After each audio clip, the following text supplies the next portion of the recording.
ఆ! ప్రభువైన యేసుక్రీస్తు మీ అందరి శుభవందనాలండి. ఈరోజు దేవుని వాగ్దానము ఆదికాండం 28వ అధ్యాయము 15వ వచనము. "నీవు వెళ్ళు ప్రతి స్థలమందు నిన్ను కాపాడుచు ఈ దేశమునకు నిన్ను మరలా రప్పించెదను. నేను నీతో చెప్పినది నెరవేర్చే వరకు నిన్ను విడువనని చెప్పగా" అని వాగ్దానం ఇచ్చిన పరిశుద్ధాత్ముడు అర్ధరాత్రులు లేచి ప్రార్థన చేసి వేస్తులు చెల్లించి మళ్ళీ ప్రార్థన చేసి దేవుడు అన్నప్పుడు దేవుడు వాగ్దానం ఇచ్చాడండి. వెంటనే చూడండి ఇక్కడ దీనికి రిలేటెడ్ వాక్యాలు చూస్తే మరి 13వ వచనంలో "మరియు యెహోవా దానికి పైగా నిలిచి నేను నీ తండ్రి అయిన అబ్రహాము దేవుడైన ఇస్సాకు దేవుడైన యెహోవాను నీవు పడుకుని ఉన్న ఈ భూమిని నీకును నీ సంతానమునకు ఇచ్చెదను. నీ సంతానం భూమి మీద లెక్కకు ఇసుక రేణువుల వలెను. నీవు పడమటి తట్టును, తూర్పు తట్టును, ఉత్తరపు తట్టును, దక్షిణపు తట్టును వ్యాపించెదవు. భూమి యొక్క వంశులన్నీ నీ మూలంగా నీ సంతాన మూలంగాను ఆశీర్వదింపబడును" అని దీనికి రిలేటెడ్ వాక్యం మాట్లాడుతున్నారని దేవుడే. ఇంకా యెషయా గ్రంథం 41వ అధ్యాయం 10వ వచనంలో చూస్తే భూదిగంతముల నుండి నేను పట్టుకుని దాని కొనల నుండి పిలుచుకునేవాడా, నీవు నా దాసుడవనియు నేను నిన్ను ఉపేక్షింపగా ఏర్పరచుకుంటున్నానియు. నేను నీతో చెప్పి ఉన్నాను, నీకు తోడై ఉన్నాను, భయపడకము, నేను నీ దేవుడై ఉన్నాను, దిగులు పడకము, నేను బలపడతాను, నీకు సహాయం చేయవాడు నేనే, నీతి అని నా దక్షిణాస్తం నిన్ను ఆదుకుంటానని కూడా దేవుడు మాట్లాడుతున్నారండి. ఇంకా ద్వితీయోపదేశకాండము 30వ అధ్యాయం 6వ వచనం చూస్తే భయపడకుడి, వారిని చూసి దిగులు పడకుడి, నీతో కూడా వచ్చేవాడు నీ దేవుడైన యెహోవాయే, ఆయన నిన్ను విడువడు, నిన్ను ఎడబాయడు అని చెప్పి కూడా దేవుడు మాట్లాడుతున్నారు.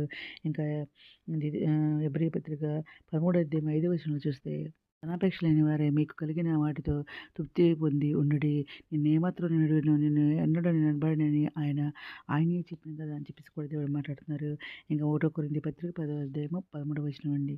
సాధారణంగా మనుషులకు కలుగు శోధన తప్ప మరి ఏదియు మీకు సంభవింపలేదు. దేవుడు నమ్మదగినవాడు.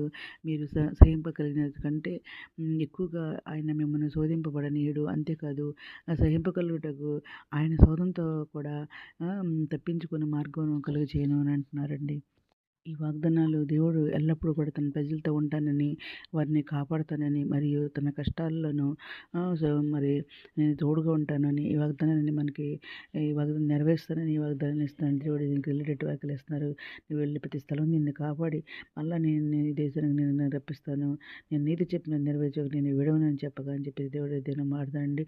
ఆయన మనల్ని విడిచిపెట్టే దేవుడు కాదు, అన్నాడు కూడాను కాపాడే దేవుడు మన దేవుడు అనమాట.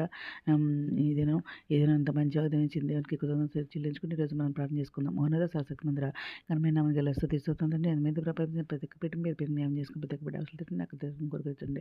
చండి బిడ్డలు మేము జరిగింది దేశాలు దేవుని ఉద్యోగులు ఉద్యోగాలు ఇచ్చింది అద్దెపిస్తున్న వరకు అదే సాయం తెచ్చండి.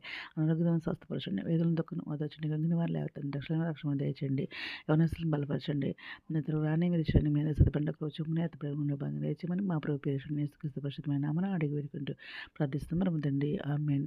మేము నేను ప్రజలు మా కుటుంబం గురించి కూడా ప్రేర్ చేయమని మనం చేసుకోండి. ప్రభు సేవలో మీ సహోదరి. God bless you.